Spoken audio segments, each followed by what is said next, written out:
All right, guys. So welcome to tonight's Mastermind. Lovely to see everybody. Hope you're having a good Thursday so far. So hands up who's been to, I can see you all on the screen at the minute, so I'll see even if you just raise like this, who's been to the more recent Masterminds where we've been looking at anatomy and that sort of thing. Great stuff, all of you. Yeah, fantastic. That's great. Good. Evening, Debs. How are we doing? Hi, yeah.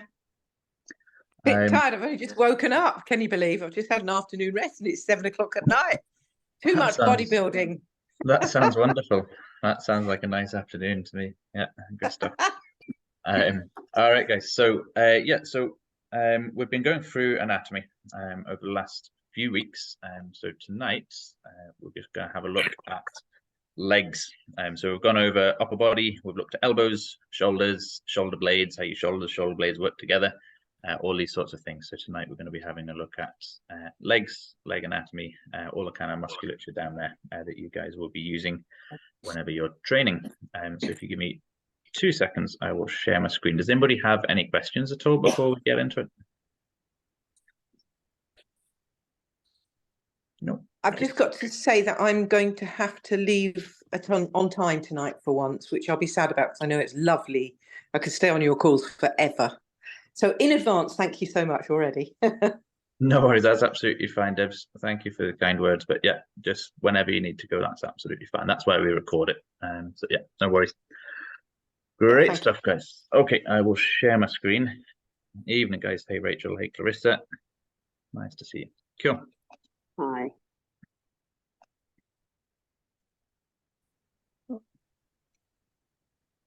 Okay, so we'll be looking at just lower limb anatomy. Core we'll have a look at next week. So we'll look at just your leg anatomy tonight. Okay, so what are we looking at here? Hip and knee. So what sort of joint is your hip joint?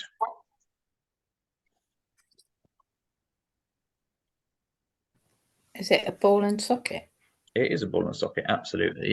Yeah, ball and socket joint. So we've got the femur here, so that's your thigh bone, and then the bit kind of poking out here, that's where the femoral head is. So that's the ball of the ball and socket joint, and then the socket, as you can see there, acetabulum is in the hip itself. So it's femoral acetabulum joint, which is a little bit of a mouthful. So just hip joint, much easier. Okay, so looking at the knee joint there, anyone know what sort of joint the knee is? Hinge joint. Hinge joint, absolutely, yeah, cool. So hinge joints, what other hinge joints have we got that we've looked at recently? Elbow. Elbow, yep, absolutely. So elbow is also a hinge joint. What other ball and socket joints have we looked at recently?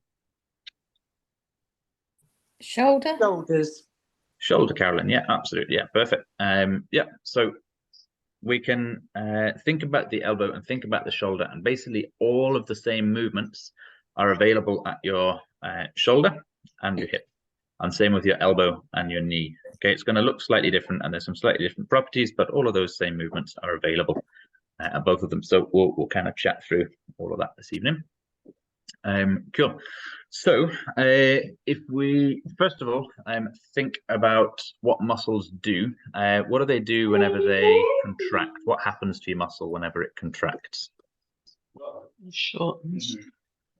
Get shorter, absolutely, yeah, cool. Which means everything that it's attached to is going to get pulled together. Okay, so your muscle can be attached in all sorts of different ways. So all of those places that it's attached to will get pulled toward each other whenever the muscle attaches. Often we've only really got two ends to the muscle. It really depends on which muscle. Sometimes we've got much more than that. But yeah, it will pull everything that's attached to together and toward itself. Okay. Sometimes one end of it is not going to be able to move, and that could be because you are actively holding it in place through using other forces, or it could just be that those sorts of bones don't really move that well. So we kind of looked at your pectorals last week. Okay, we see they're kind of attached down your breastbone here, so down your sternum. Okay, we know your sternum's not really going to move. Okay, so even though you've got attachments there and there is a force going through those attachments, we know that this end of it isn't really going to move, whereas this end absolutely is going to move. So we can kind of figure out what the movements might be, what the skeletal movements might be, just by looking at where a muscle is attached. What does the muscle use to attach itself to your bones? Tendons. Tendons, yeah, well done, guys. Yeah, tendons. So that's the kind of white stringy bits that you'll see on diagrams, and that's because they're not as well perfused. They don't have the same amount of kind of blood supply. They're quite avascular, so that's why they're kind of whiter looking tissue, really, really tough tissue as well. So that's attaching your muscle onto the bone. What attaches your bone onto bone? Cartilage? Cartilage, not quite. So cartilage is this kind of stuff that we can see in the middle of the joint there. So that's kind of allowing, it's kind of giving like a bit of cushioning to the bone, and it's allowing the bones to kind of slide together. So we're onto the right line. That's definitely a really important component of the joint. But what is kind of tying the joint together? Is it meniscus? Meniscus. That's really good to know about meniscus. So that's kind of the cartilagey stuff that's in the middle of your knee. So that's kind of a knee specific thing, your meniscus. So no, not quite. That's more like cartilage type tissue that just kind of helps with the movement of your knee and helps to kind of hold it into the right positions whenever it's moving. So similar to cartilage there. Yeah. Ligaments. Ligaments, absolutely, yeah. Ligaments attach your joints together. So they're giving you passive stability, right? So we can't contract our ligaments, right? We can't really move them. It's just our body's way of tying itself together, basically. So they're providing lots of stability at the joints. And we've got tendons and muscles that also provide lots of stability at the joint. So if your ligaments aren't doing their job, then your muscles have to work overtime in order to do their job to stabilize the joint. Yeah, cool. Okay, and then in order to be able to move a joint, a muscle and its tendon has to cross over that joint, has to go past the joint if it's going to be able to actually move that joint. Okay, and the analogy that I tend to use for this is like, imagine trying to open a door without touching it. You would struggle, right? So we have to actually grab the thing that we're trying to move. So if your hamstrings, spoiler alert by the way, were reaching over the back of your knee and grabbing on to this lower portion of your leg, then we know they're going to be able to move that lower portion of your leg. But if they're not touching it, they can't possibly move it. So if your hamstrings didn't cross over the joint, they couldn't move the joint. Does that make sense? Yeah, cool. So it sometimes can help to think about muscles just moving the bones, okay, and the joints provide these movable bits, okay, but the muscle is really, it's grabbing a hold of the bone and it's moving it in different directions, okay, and the joint itself is just facilitating that movement, okay. It's like the hinge in a door, okay, so we're not trying to move the hinge, we're grabbing the door itself and moving it, okay, so the joint is just like the hinge in a door essentially. All right, guys, cool. So let's talk about hips first. Okay, so the reason that we kind of go through all these kind of anatomy chats, I think it's really useful to have a good understanding of muscles and where they are and what they do. It allows you to understand your training a little bit better. It allows you to understand why we're doing certain movements, how to train certain muscle groups. It allows you to just look at a movement and understand what muscles might be working. Even if you don't know what that movement is, you've never seen it before, you can kind of figure out what's going on. A really useful thing whenever it comes to your training. Cool. So hip movements. We've also got, well, it's exactly the same. So you've noticed there, we've got abduction, adduction, flexion, extension. So this is the same as your shoulder joint, right? We can do all of those same things at your shoulder. What else can your shoulder do? Rotate? It can rotate, absolutely, yeah, and so can your hip. Okay, so it's a ball and socket joint, so we've got all of this stuff available as well. Okay, there's lots of rotation available. So if you guys pick a leg, doesn't matter which one, pick your favorite, straighten out your knee. Okay, so your leg's kind of straight out in front of you, and then if you point your toe outwards with a straight knee, okay, so what's happened there is you have rotated your hip outwards. That's called external rotation. Then if you point your toe inwards, that would be internal rotation. Okay, so we're not going to go into huge detail when it comes to rotation. That's because generally speaking, in your training, we're not going to be kind of isolating those rotation movements that much. Okay, they will naturally happen during lots of other movements that you're doing. Your hips will be rotating all the time, even as you're just kind of walking, your hips will be rotating. But we aren't really thinking. So whenever you're walking, we're not like, right, I must rotate my hip in order to put it there. You're not really thinking about the different positions. It just tends to happen quite naturally. Okay, so we're not going to go into that in too much detail, but if you do want to know more about it, you can always ask kind of via Telegram, and then I can tell you, or I can point you in the direction of some good kind of resources that will help you with it as well. So we're going to talk about the main movements that are available at the hip. So we've got abduction. So abduction, just remember, it's getting abducted, right? It's getting taken away. Okay, so it's whenever you're taking something away from the midline of your body. Okay, so remember, shoulder joints, abduction is that, right? So whenever we're taking the arm away from your side, right, that's abduction. Same with your hip. Whenever we're moving your hip away from your midline there, that is hip abduction, which means adduction is the opposite. So it's anything in the opposite direction there. That makes sense? Yeah. Yeah, good, cool. Okay, so flexion, and remember, we're just talking about the hip joint here, so it doesn't really matter where your foot ends up, it's your hip joint here, so that's between your pelvis and your thigh bone. Okay, so flexion is whenever we're lifting the hip up in front of you, so we're bending it up forwards. Then extension is when we're straightening it out, and you can even come past your midline there, you can even kind of straighten it out more than a straight line there, so you can get it, you can get that leg or that thigh bone, you can push that up behind you a little bit as well, can't you? Okay, so everything in this direction is hip extension. So those of you that are sat down right now, are your hips in a extended position or a flexed position?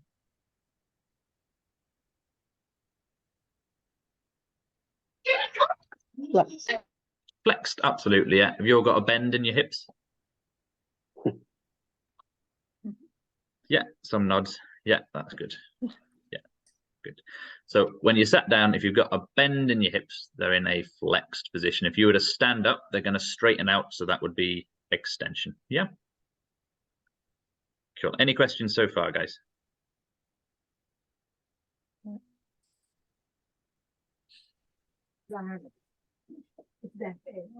No, good stuff. Cool. There's a little bit of background noise. Is someone trying to ask a question there? I can't quite hear. Maybe I've got my volume down a little bit. Sorry. Could just be background noise. No, that's fine. Cool. Okay, so what muscle group are we looking at there? Anybody know what that's called? Psoas, major, that one, I think. Oh, and minor. And Okay, yeah, cool. iliacus. Yeah, there we go. Cool. So all of the above. Cool. So looking at this muscle group, so we'll break that down in a second. So looking at that muscle group, what do we think that does to your hip?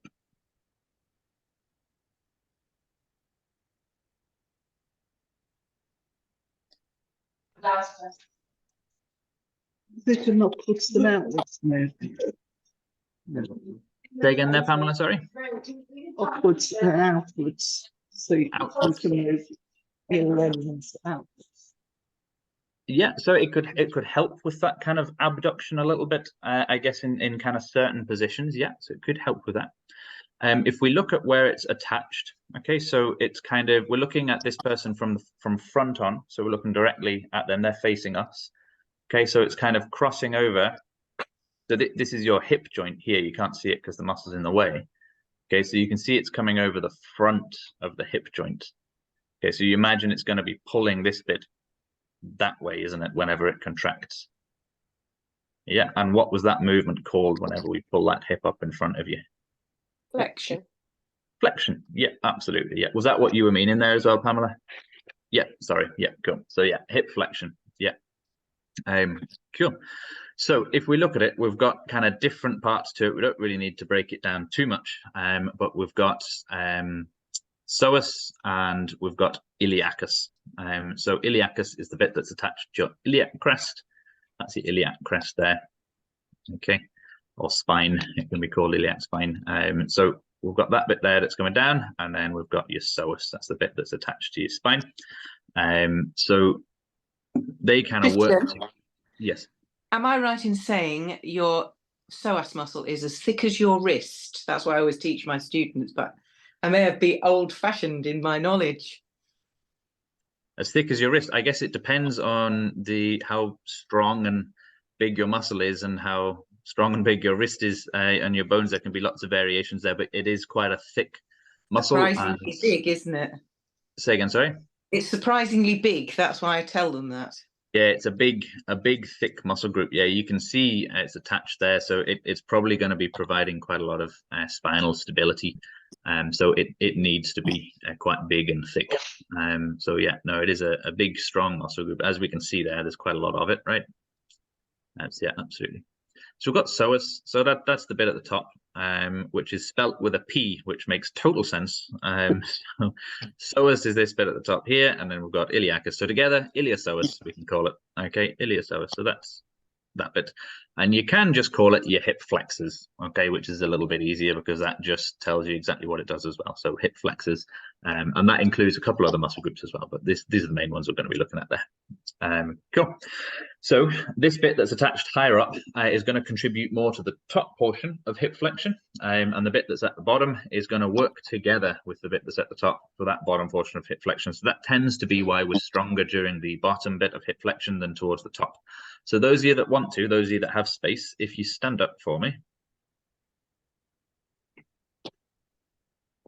Okay, and then if you pick a leg, whichever one you prefer, if you lift your knee up as high as you can without hunching down, without curving your spine, so stand straight up. Other leg stays nice and straight. Keep that knee straight on the leg that's on the floor. On the leg that you're lifting up, lift that knee as high as you can. And you notice that as it gets higher and higher up, it gets harder and harder. Yeah, you can relax. Cool. You can do it on the other side if you want to even out, so you're not walking in circles. Yeah, perfect.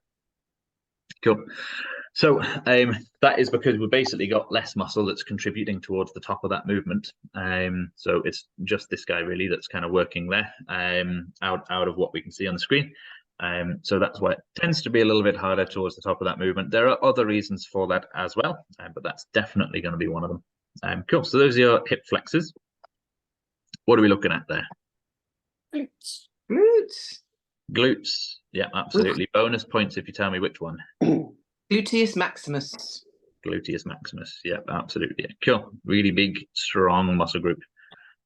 Cool. So if we look at the position of your glutes, are they crossing over the front of your hip? Are they crossing over the back of your hip? Are they not crossing over your hip at all? What do we think?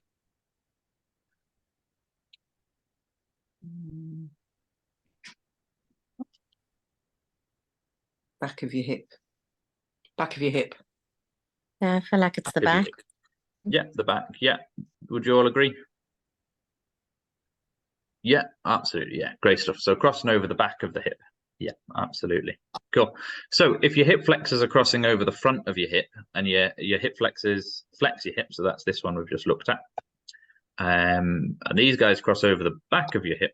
They're crossing over opposite portions of your hip. So we probably think that that can tell us something with regards to the movement that they generate. So what do your glutes do to your hip? Anyone who hasn't answered yet? Oh, sorry, Deb. It's okay. I don't think it went through. Yeah, no worries. Yeah, what do we think the glutes do to your hip? Extension. Extension, Helen. Yeah, spot on. Yeah, extension. Really strong hip extensors. Yeah, cool. Can we think of exercises that train your glutes, where you really feel your glutes working? Those of us on the 100-day squat know all about one of them. Yeah, squats would definitely be one of them. Yeah. Any others? Helen, were you saying one there? RDLs. RDLs, absolutely. Yeah. Lunges. Lunges, absolutely. Yeah, cool. Yeah. So all of these movements that you're naming there, what about like glute bridges as well?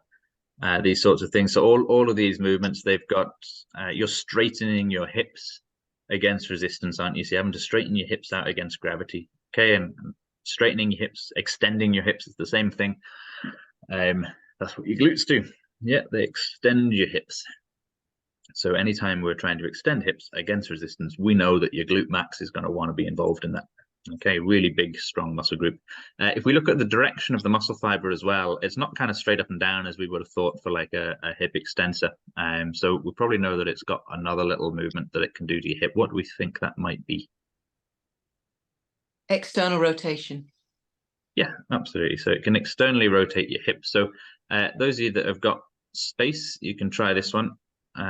Stand up again for me.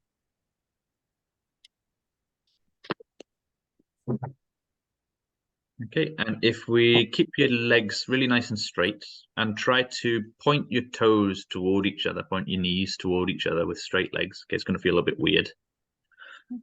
Okay, so we've got some internal rotation going on there, and if you try and squeeze your glutes, it's not too easy, right, in that position. Yeah, you can't quite get a full contraction, but then if we point your toes outwards, and now try to squeeze your glutes, you'll find you're able to get a good deep contraction in those glutes and get them into a really nice, tight, short position. Okay, so that's because they are external rotators of your hip. So that's why that is. Everybody kind of feel that? Yeah. Yeah, good stuff. Cool. All right, guys. So what muscle group, anyone that hasn't answered yet, what muscle group are we looking at there? Your quads. Quads, yeah, perfect, Daryl, yeah, spot on. Yeah, we're looking at quads, quadriceps, cool.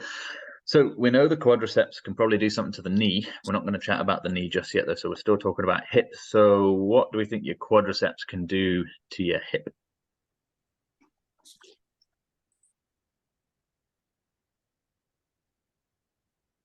Did you have your hand up there, Helen? Nope, just adjusting the camera. When Oh, your yeah. leg goes forward. Can't Yes, remember what it is absolutely. called. Spot on. No, Dutch. you're dead right. Flexion. That is, yeah. When your leg Flexion, goes sorry. forward. Yeah, yeah. No, that's perfect.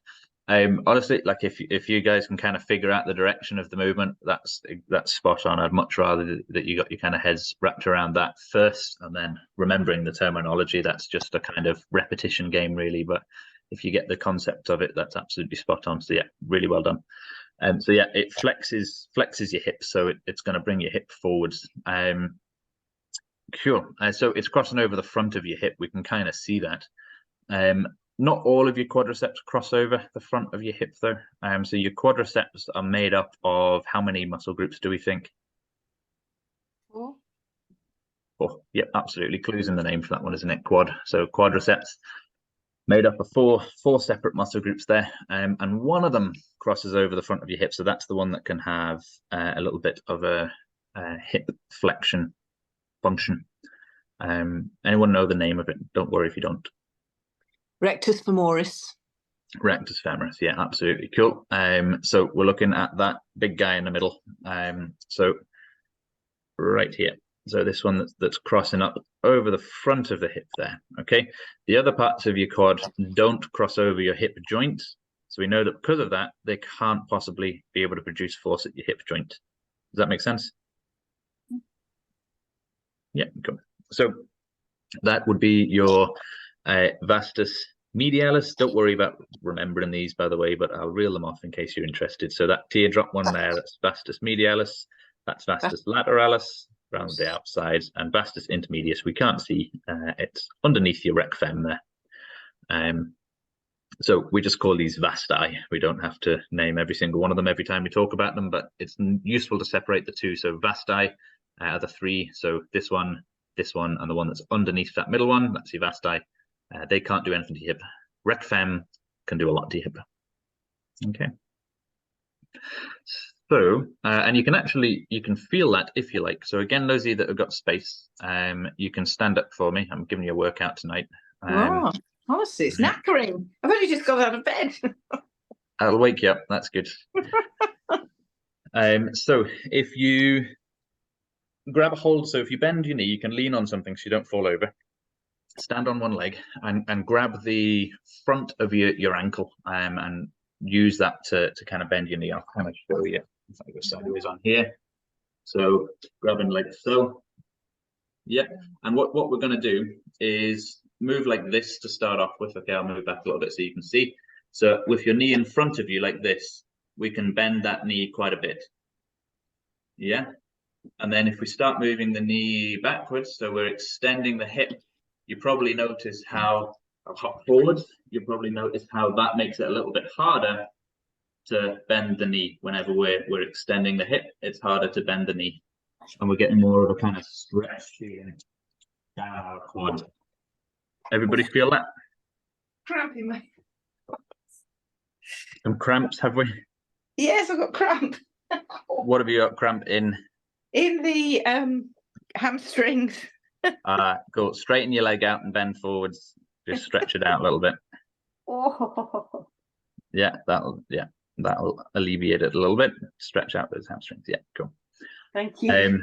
Sorry to hear that you got cramp. Those of you that didn't get cramp, are you all right, by the way, Debs? Yes, it's too much dancing. Back to back today. Gotcha. So did we feel that was a little bit harder to bend the knee whenever we're extending the hip? Yeah. Yeah. Okay. And that you got a bigger kind of stretch feeling probably? Or you felt the stretch in a slightly different place? Yes. Yeah, cool. So whenever you're extending the hip, that's your rec fem that's stretching, because we know it crosses your hip. So how could moving the hip possibly have any sort of impact on your vasti, on the other muscle groups? It can't, because they don't cross over the hip. So it doesn't matter where your hip is, right? We're still going to be exactly the same with all these other muscle groups here. But for your rec fem, we're going to feel that much more whenever the hip is in extension, because that is kind of stretching it more. It's moving the two ends further away from each other whenever we're extending the hip. Okay, so that is called passive insufficiency. If you want to look that up, you can do. It's entirely up to you, but that's called passive insufficiency. So whenever a muscle is crossing over two joints, okay, and whenever we're stretching that muscle, whenever you kind of stretch one joint, so you do the opposite of the muscle action at one joint to its fullest extent, that's going to make it much harder for you to do the same at the other joint, because it's already got to its lengthened position. Kind of making sense? Probably my cramp was because I was shortening the hamstring while I was lengthening the quad. Yeah, just because you put your hamstring in quite a shortened position, and if you maybe contracted it a little bit in that position, you're perhaps a little bit dehydrated. These sorts of things can lead to cramp for sure. But if you ever do get a cramp, do what Debs did there, which was to stretch out the muscle that's cramping quite gently, and that should help it to relax a little bit. Cool. Tristan, All right, guys. Tristan, have you got a diagram that shows the quad attaching to the pelvis? I don't have one that doesn't have all these other muscle groups there as well, but I'll see if I can bring one up on my phone for you, and then I'll kind of show you as we look at this. So I'll bring that up on my phone as you guys have a think about what we're seeing there. What are we looking at, do we think? The cramping muscle, isn't it? Yeah. Deb's favorite muscle, yeah, hamstrings. Yeah, absolutely, yeah, cool. So hamstrings, are they crossing over the front or the back of your hip? The back, absolutely. So if they cross over the back of your hip, what do we think they do to your hip?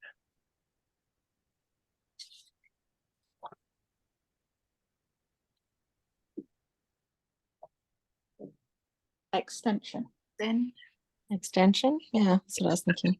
Yeah, absolutely. Yeah, really strong hip extensors. Yeah, fantastic, guys. Well done. Cool. So I've got a picture of the quads there. I think you can see.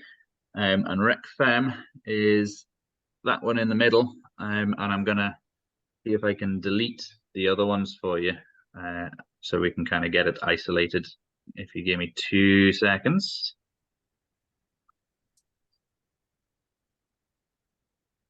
Okay, nearly got it. I've got it. There we go. So we can see there how it's attaching up onto the pelvis. Does that help? Right, yeah. Yeah, so we're just looking at it attaching up at the top there on the pelvis. Okay, so I've kind of deleted the other muscle groups around it. Yeah. So that should be, yeah, that's rectus femoris by itself. Yeah. Cool. Okay, cool. So yeah, the hamstrings crossing over the back, and they extend your hips. So they're attached onto that bony bit of your bum that you're all sat on. Those of you that are sat down, which is called, anybody know what that's called? Ischial tuberosity. Yeah, well done, Debs. Yeah, spot on. So ischial tuberosity. So that's that bony bit of your bum that you're all sat on. That's the bottom of your pelvis there, which I think have I got a picture of the pelvis? Yeah, there we go. So these bits here, your hamstrings attached to that. So we can imagine how your hamstrings are going to have really good leverage there to straighten up your hips. Yeah, so if this is kind of your spine coming down, okay, and that's where your legs are attaching up into your kind of pelvis here. Okay, the tips of my fingers here, that's where your hamstrings are attached. Okay, so imagine if they contract, how that's going to pull you down like this. That kind of makes sense. Yeah, so it pulls these bits down, which All pulls right, yeah. everything else up. Yes, your hamstrings are attached here, pulling this way, like so. Kind of make sense? Yeah, great stuff. Good. So if we all have a little feel in the back of your knee, yeah, you should feel like a band on the outside of it. Okay, if you Yes. bend your knee, and if you actually like put a little bit of force into bending your knee, so you can kind of have your knee at 90 degrees and maybe block your heel with the floor or with your chair or something, and then put a little bit of force as if you're trying to bend your knee into the thing that's blocking it. Okay, and that'll tense up your hamstrings a bit. Debs, you be careful if you're cramping. Okay. Yes. Yeah.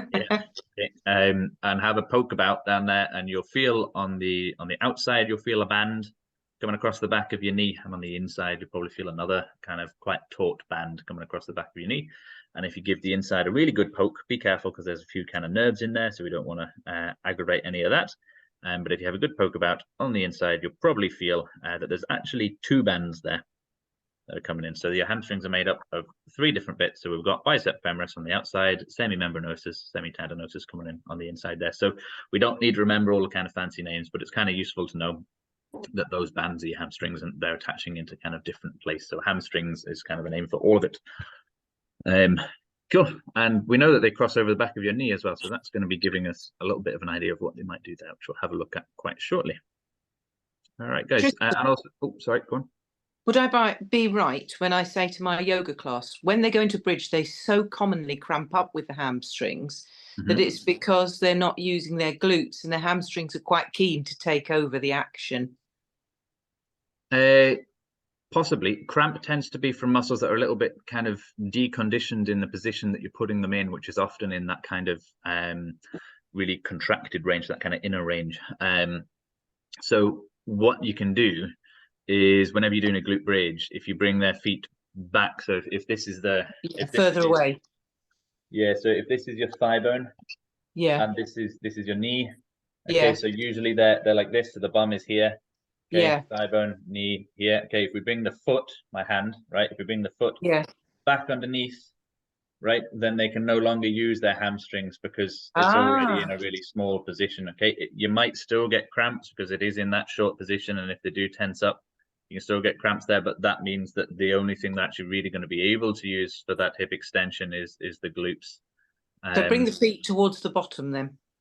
Yeah, and if you bring them on the bottoms side of the knee, if that makes sense, as opposed to as opposed to further away from your knees, your side of your knees, then you'll feel that your glutes are the only thing that can really do that movement.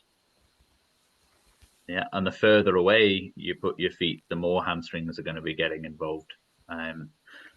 And there's no real such thing as sleepy glutes. Like if your glutes didn't, you probably hear this quite a bit. If your glutes didn't work, you wouldn't be able to walk. So there's no real such thing as kind of sleepy glutes. It's just certain positions are going to favor certain muscle groups, and certain biomechanics are going to put people into the positions that favor certain muscle groups over others. If you don't use a muscle that often, you perhaps don't have that much of a good kind of mind muscle connection with it. So you're perhaps not firing it and not using it that much consciously. And that's something that you can absolutely work on with training, but it's not really like your glutes don't really go to sleep, provided that they've got all the kind of perfusion and neurological connections that they need, which they tend to, otherwise you'd have quite a serious condition. Is it true though that the glutes can get weak if we're hyperlordotic? They can get weak if you're in any posture, if you don't use them enough against resistance. I would say that if you are in a lordotic position, you're probably putting your hips into more flexion, a lot of the time, and more flexion Yes. will probably actually make you use your glutes even more, because you're stretching them out under load, and muscles tend to really like that when it comes to hypertrophy. So it's very dependent on the individual. Like if you're hyperlordotic, that could be for a number of different reasons. So it depends really on activities that person does. It could have something to do with it for some people, but it wouldn't be like a rule, if that makes sense. Is it true that a hyperlordotic person would have longer hamstrings? Because I think I've got very long hamstrings because I'm very hyperlordotic. If you've got like really short hamstrings, then that will pull you into more Put of it a underneath, yeah. yeah. So that'll do that kind of posterior pelvic tilt. Yeah. If you've got really short hamstrings, yeah. But so yeah, I guess you could say that. But then like it kind of depends where you're. When you're saying long, are you meaning really flexible, or when you're saying long, are you meaning measuring tendon to tendon? No, These sorts of things. well, So- I don't know. They are. I've got very, very long legs, but I can high kick. That's so I tend so I suppose, and I can pull my leg closer to me if I was trying to stretch the hamstrings. Yep. So you've probably got quite good flexibility in your hamstrings. I think Exactly. that's for other reasons than Not the your biomechanics. That's the fact that you've got like flexible hamstrings might be facilitating a lordotic position, but I don't think it's the other way around. But lordotic position is not specifically a bad thing unless it's causing you any pain or loss of function or anything like that. But quite the opposite. I can do more because I'm flexible, I suppose. Yeah, for sure. Yeah, no, if it's allowing you to do things you want to be able to do, then that's a good thing for sure. Yeah, Clarissa. Yeah. Here's a really technical question.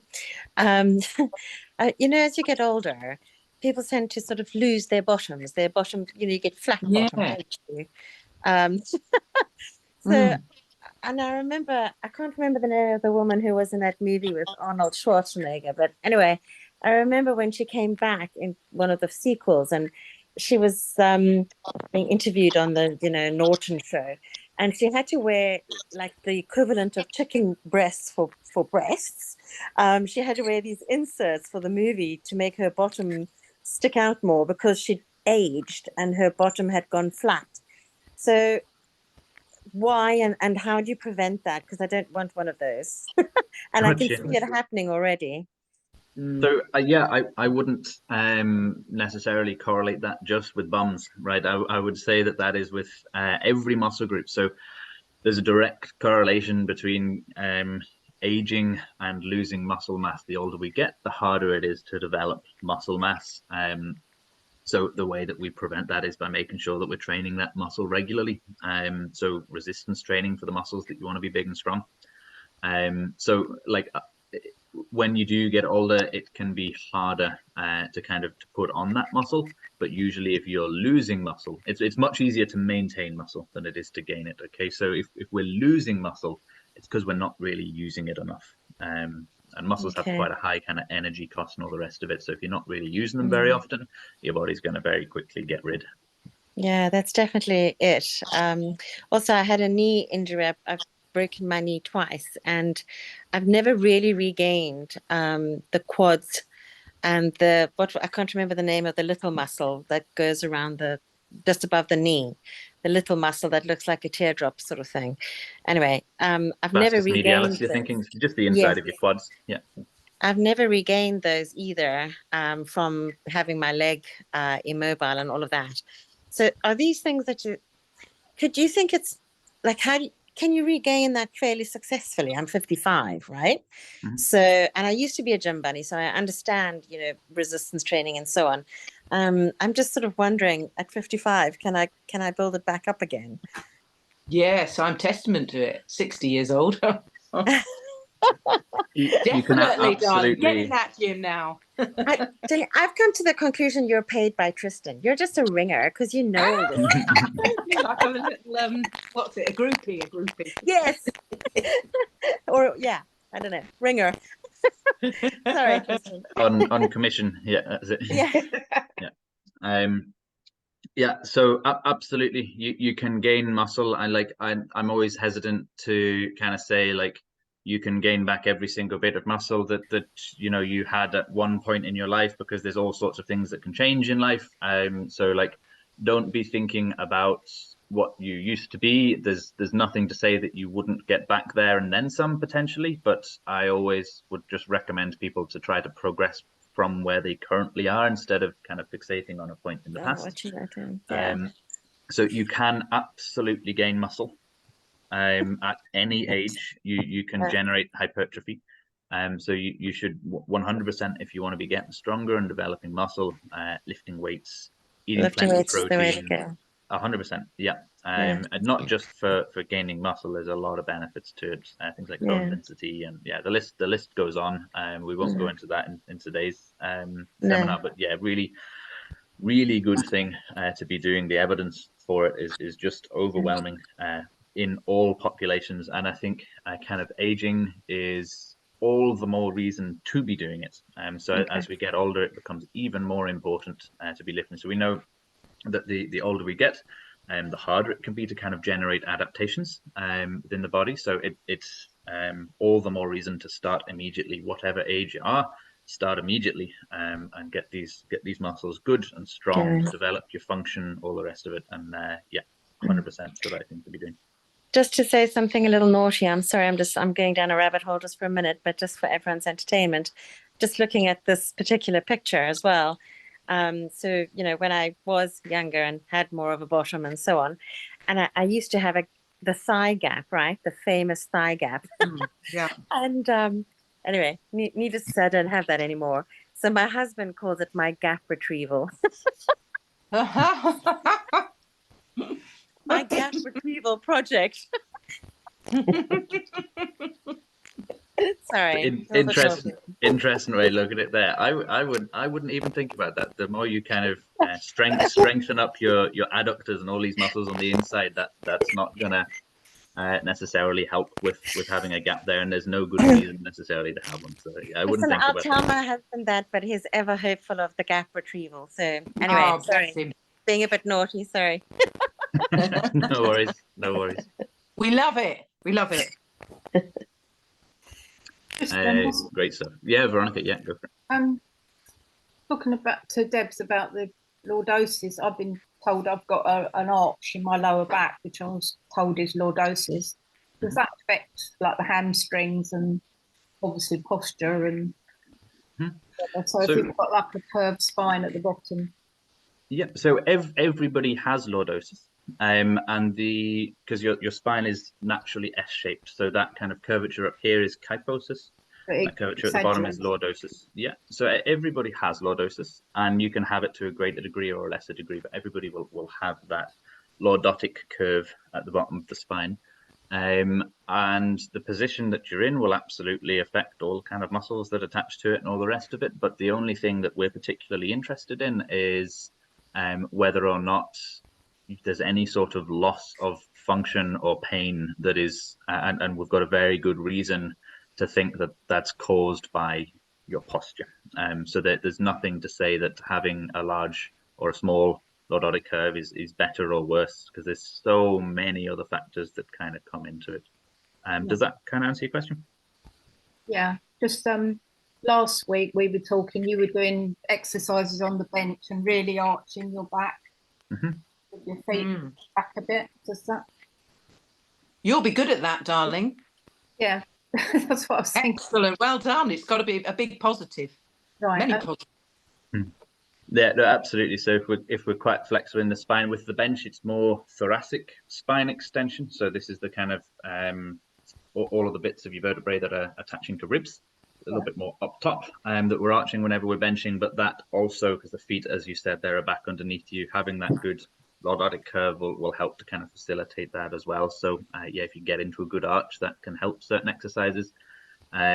So yeah, it really depends on the individual whether any sort of posture or position is a good or a bad thing. And that Adam Meekins, a really good physio, has a very entertaining Instagram. If you want to look it up, you can message me and I'll remind you his name as well. Adam Meekins, he's called, so MEAKINS. And he put on how do you assess a patient's posture, and you ask them if they're comfortable and if they say yes, then it's job done. So posture is going to be different for every single individual. So unless that you've got a really good reason for thinking that a certain posture is generating some sort of negative impact on this person, be it in function or pain or whatever it happens to be, then the posture that they're in is not a bad thing. All these sorts of things like upper crust syndrome, it's called, which is like just a fancy name for being a bit rounded over up top, and like these, hyperlordotic curves and all the rest of it. Even things like scoliosis, right? So that's a lateral shift of the spine. So if I'm facing you this way, having a slight curvature to one side or the other, a lot of people have that, right? So there's been studies where they're, assessing the position of people's spines, and like loads and loads of them, I think it was something like close to half of the population that they were assessing had a slight scoliosis, and absolutely no symptoms from it whatsoever. Wasn't stopping them from doing anything that they wanted to be able to do. There's no evidence to indicate that having a very slight scoliosis is likely to cause problems in the future. So it's very, very kind of person dependent. And I always think a nice way to look at it is if we look at people in the Paralympics, we've got people with spasticity, so muscles are contracted. We can't, and we don't have control over them, and that's kind of a lot of the time on the legs. It's really kind of pointing the feet, pronating the feet, internally rotating the hip, putting legs into positions that they're, in inverted commas, not meant to be in, and they're running faster than I could ever hope to run. So like.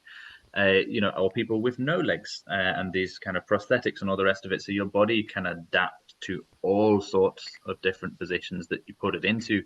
The only time it's really an issue is if the position that you're in is putting loads through certain tissues that those tissues can't adapt to, whether that's repetitively or all at once or whatever it happens to be. So we don't have to worry about posture as much as a lot of people would like to think. And if you've ever heard, to go on a slight tangent, of people going to a chiropractor to get something realigned, that didn't happen because the amount of force that it would take to actually realign someone is ridiculous. And if somebody could use their hands to realign your spine or your pelvis or whatever it happens to be, that would be a very, very dangerous person, or you'd be a very, very weak person if we could use hands to actually realign. We're really strong structures. And so hopefully that gives you a little bit of info about kind of posture, and hopefully some reassurance about different postures as well. And so we always want to think about what's the patient's problem, if there is a problem there. Is it pain? Is it function? If none of that's happening, you never want to come out of kind of physiotherapy sessions or whatever it happens to be with more problems than you had whenever you went in. Does that kind of make sense, guys? Yeah. Tristan, can I ask a question as well Of course you can. about what you've just said about the glutes are very hungry for schlepping up calories? Whilst I'm maintaining now, I don't want to lose any more weight. I'm exactly the right BMI and everything like that, very slim. But since we've been doing 16 days of 100 squats a day, I suddenly shot down a kilo from nowhere, eating exactly the same thing. So could it be that, and I can feel my glutes are miles stronger, you can just feel it when you're doing it. Could it be that that's all it is? It's just suddenly a kilo out of nowhere, is because those glutes have got so strong, they're schlepping up calories? So what I was meaning is it's not like glute specific, it's just muscle specific. So all of your muscles have a very high energy demand. So it's not glute specific. So if you've lost weight, it's because something's put you into a caloric deficit. So if you've lost weight, you've most likely not gained that much muscle. It is possible to lose weight and gain muscle at the same time. It is possible. But for someone who's been training for quite a considerable period of time, it's really difficult to actually gain muscle and lose weight at the same time. It's possible to gain strength and lose weight at the same time. I think what's most likely happened is that you've added this into all of the other stuff that you were doing anyway. Okay, so you're doing exactly the same as you normally would, plus a bunch of squats. So and probably eating the same as you were, but you've just added in extra activity. Okay, so that's what's putting you in a caloric deficit, is because your activity. I thought it was going to get me Beyonce bottom. Don't be worrying about losing a kilo. It's not a bad thing at all. But yeah, like if we develop bigger muscles, this can absolutely kind of speed up the metabolism. And just to reassure the rest of you as well, like if we're quite new to training, as a lot of you will be, and I'm talking about the kind of first 2 to 3 years of training, we can absolutely gain muscle and lose body fat at the same time, and the two will absolutely go hand in hand. It's just for kind of individuals that have been training for longer that will find that a little bit harder to do. So I wouldn't be able to gain muscle and lose body weight at the same time. Hopefully that makes sense. Yes. Okay. Or gain muscle and lose body fat at the same time, I should say. Cool. So we're looking at glute med and glute min here. So this is the rest of your glutes basically. So if we look at this this diagram here on the right hand side of the screen, this person is facing toward the right hand side of my screen. So that's the kind of sacrum that we can see here, and we're looking at them from sideways on. Glute max and glute min. Sorry, glute med and glute min. We're looking at there. So these. Let me see the time. I'll fly through this for you guys because I know we're a little bit short on time there. So these muscles abduct your hip, so they're going to take your hip out to the side. Okay, so if a muscle is responsible for a function, that means it can also prevent the opposite function. Okay, so if a muscle can abduct your hip, it can prevent adduction of the hip. Okay, so if I came and tried to force your hip in, you'd have to push out into me to prevent me from doing that, right? So if I kind of got your leg and I tried to push it inwards into an adducted position, you would have to push out to prevent me from doing that. And it would stay exactly where it was. It wouldn't move. Does that make sense? Yeah. Okay, so we know we can prevent adduction with our hip abductors. Okay, and as you're walking, so if you imagine, in fact, I'll go this way. So if these are your legs as you're walking, okay, whenever you're going into single limb support like this, okay, your glute med and min are preventing this from happening to your pelvis as you're walking. Okay, so if we go to this side and we look at this finger here, or this leg, right, that's in an adducted position, isn't it? It's pointing inwards. Yeah, so whenever you're going into single limb support, your glute med and min are preventing your pelvis from scooting off to one side. If your pelvis scoots off to one side, that's basically adduction of the hip. Okay, so they're preventing adduction as you're walking. So if you'll stand up for me, if you've got space. Okay, and if we have a feel of about kind of pocket height here, you can feel your greater trochanter, right? That's the kind of knobbly bit on your thigh bone. Okay, that's where you'll find your the tendon for your glute med and min. Okay, and then above that you'll feel the top of your pelvis. So up around here you'll feel the top of your pelvis. So we know that that muscle is basically where my hand is. So pop your hands into your sides here and start marching for me. So fingers into that squishy bit and start marching. Okay, and you can feel as you go into your right foot that the right side tenses up, as you go into your left foot that the left side tenses up. Okay, so that's basically stopping our pelvis from doing this kind of salsa move as we're walking. Okay, so glute med and min, hold your pelvis steady whenever we walk, as well as being able to lift your leg out to the side and abduct the hip. Okay, so we're looking at your adductors there. So your adductors, as the name would suggest, adduct your hip. It would be lovely if all muscles were named with the movement that they do, but unfortunately they're not. This one is a nice one though. So adductors adduct the hip. Adductor magnus, which we can't see very well from this angle, but it's kind of part of it, attaches onto your ischial tuberosity. Remember that bony bit of your bum that your hamstrings attach onto? Okay, It attaches onto the same place from your adductors. Okay, so that means that because they're attached in very similar positions, that they've got very similar functions. So your adductor magnus can really contribute to hip extension as well as your hamstrings can. Yeah, so they're going to really contribute to straightening out your hips as well as adducting your hip. It can really straighten it out. Does that make sense? Yeah. Cool. Okay, so in a squat, your adductors do significantly more than your hamstrings do whenever it comes to hip extension. Okay, and we can have a chat about why that is shortly whenever we look at the knee joint. Okay, so knee movements. We'll talk about rotation very quickly before we go through this. So if you all make a fist, okay, put that fist down between your knees and squeeze it between your knees, keep it squeezed. point your toes outwards. Okay, and then point your toes inwards. What is happening there? What movement? Hip rotation. Say again, Veronica. Hip rotation. Hip rotation. Was your hip moving whenever you did that? Have a feel of your hip with your other hand whenever you do that. Muscles on the outside are. Yeah, that may be contracting for a bit of stability, but if we rest the feet on the floor and kind of move them in and out, you won't feel your hip doing too much.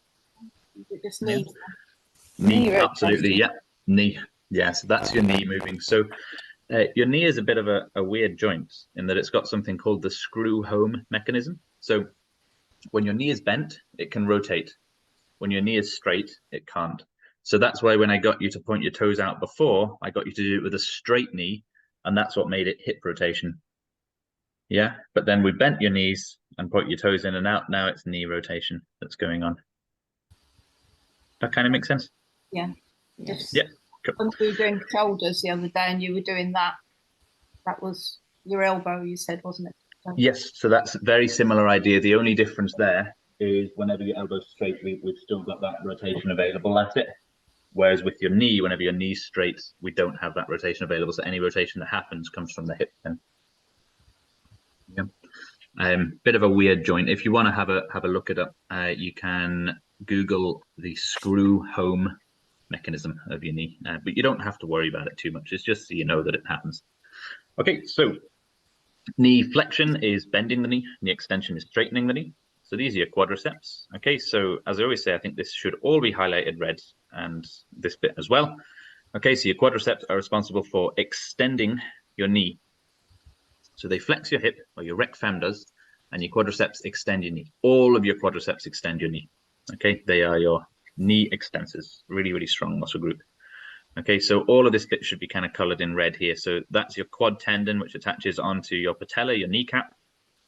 And that's your patella tendon, which attaches down onto, if you feel that bony bit at the top of your shin bone, that's your tibial tuberosity, it's called. That's the bit that your quadriceps essentially attach onto via this kind of chain here.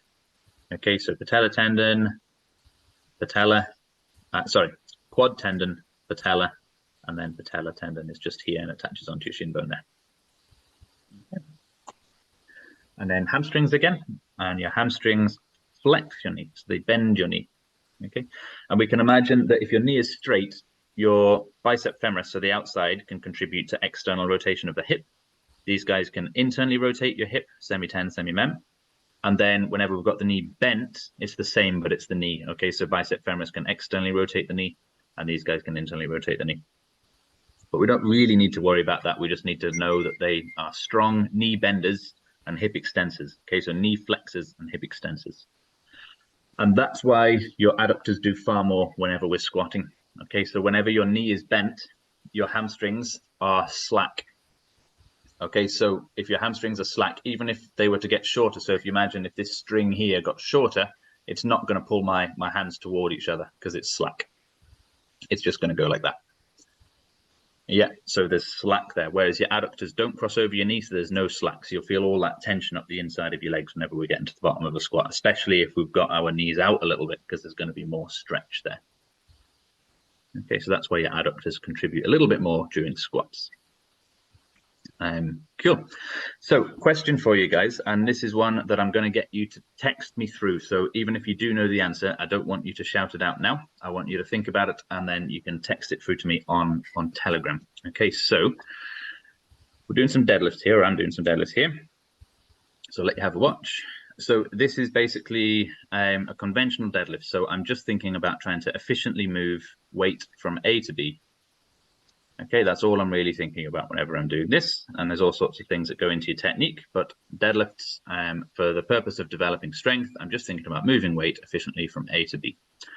What exercise could I add in, or what variation of deadlifts could I add in to my program that would be better for the development of my hamstrings, that are going to bias my hamstrings a little bit? Okay, and what we've just learned about the knees and the hamstrings and the hips and all the rest of it will help you with this question. So have a think about it, guys, and don't tell me now, but message me through on Telegram. So what variation could I add into my program of this exercise to bias my hamstrings a little bit more? And if you can also explain why you think that would bias the hamstrings a little bit more, bonus points. Okay, does that make sense? Anybody want me to repeat that question? No, good stuff. Anybody need to see the video again? Great stuff. Good. So this is all recorded. So if you do need to look back, you can. We'll start next week and we'll look at the answer to that. So you can obviously message it through to me and I'll answer you on Telegram. But next week we'll answer that question whenever we start up. Cool. All right, guys. So hopefully all that's making sense. Do we have any questions, general training related questions, or questions about what we've just been through there at all?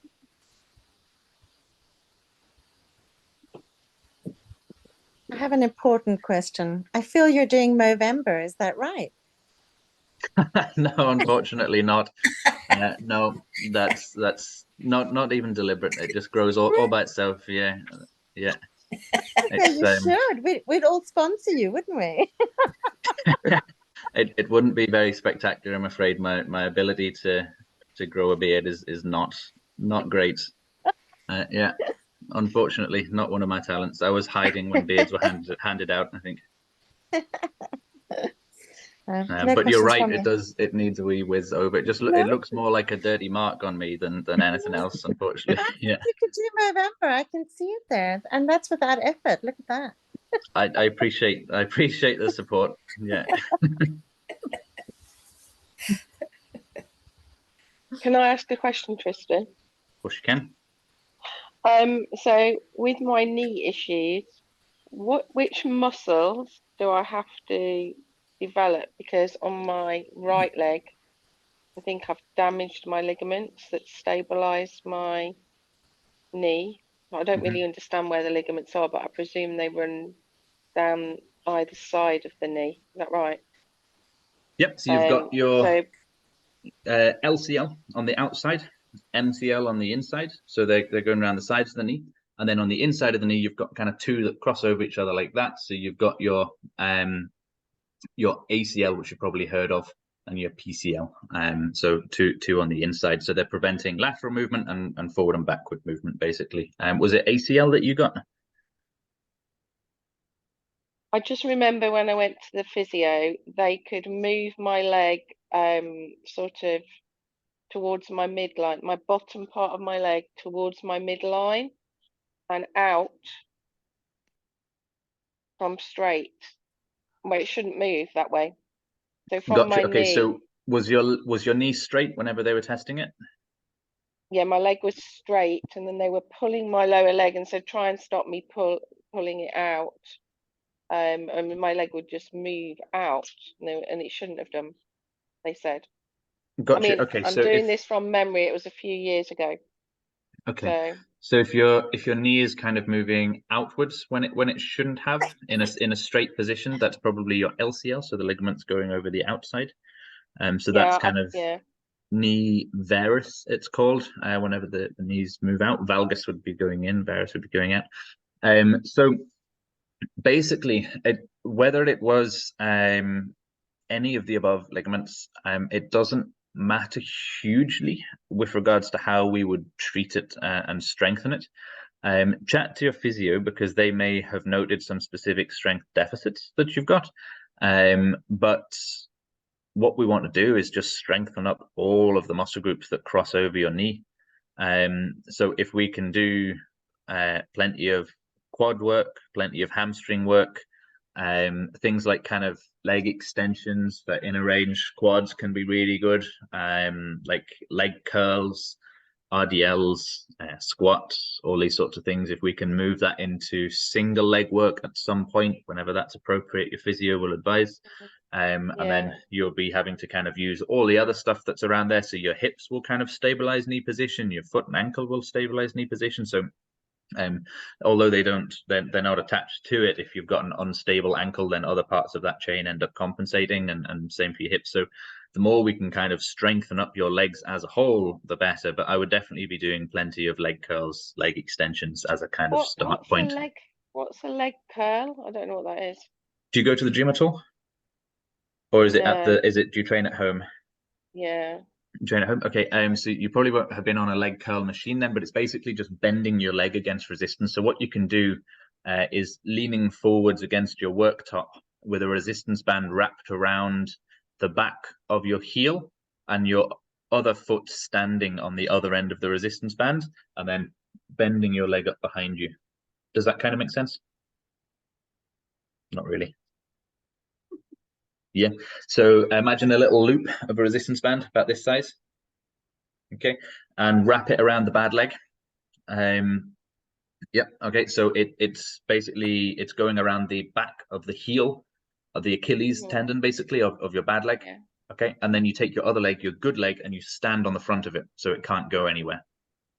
Right. And now you can imagine how bending your bad leg, so trying to kick yourself in the bum with the heel of your bad leg, you can imagine how that's going to be against the resistance of the band. Right. Okay. So that can be quite a nice way to do a leg curl from home. So these sorts of things, doing leg extensions can be really good, especially if we can get some kind of ankle weights or perhaps some resistance bands on that as well. Yeah. And then squats and that sort of thing would be good. I'll have a chat with you on Telegram. I've got an appointment booked with physio in a couple of weeks' time. Because I'm really struggling with that single squat, you know, when you put your leg up on a bench and then you squat down. It's a really tough. I feel really unstable, and it feels painful. I can't do it, so I've booked physio to talk about that. Good. Yeah, well done. Yeah, I mean, all these sorts of things. That's why I always say, like, kind of run all of this by your physio or by a physio at least, because they will assess you and they'll say, like, you know, they're not going to get you to do certain movements if it's not the appropriate time for you to be doing it. So you might find that, like, certain movements are a little bit too much at this stage, so we have to kind of find a more appropriate entry point for you and gradually build up to that. So it's not that it's a bad movement for you, it's maybe just a bad movement for you right now. But he'll be able to help you either regress that movement or find other more appropriate movements for you for the time being. Cool, good stuff. Keep us up to date with it, though, Helen, for sure. And you're 100% on the right lines to be thinking about getting that knee good and strong. 100% the right thing to be doing. Any other questions, guys?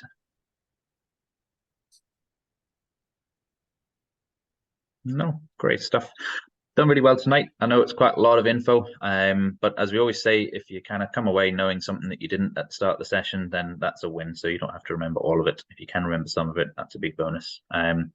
Right, guys, message me on Telegram what you think the answer to that question was, plus obviously any videos or any other questions that you've got, and we will catch you next week. All right, really well done tonight, guys. Bye-bye. Have a lovely evening. Cheers now.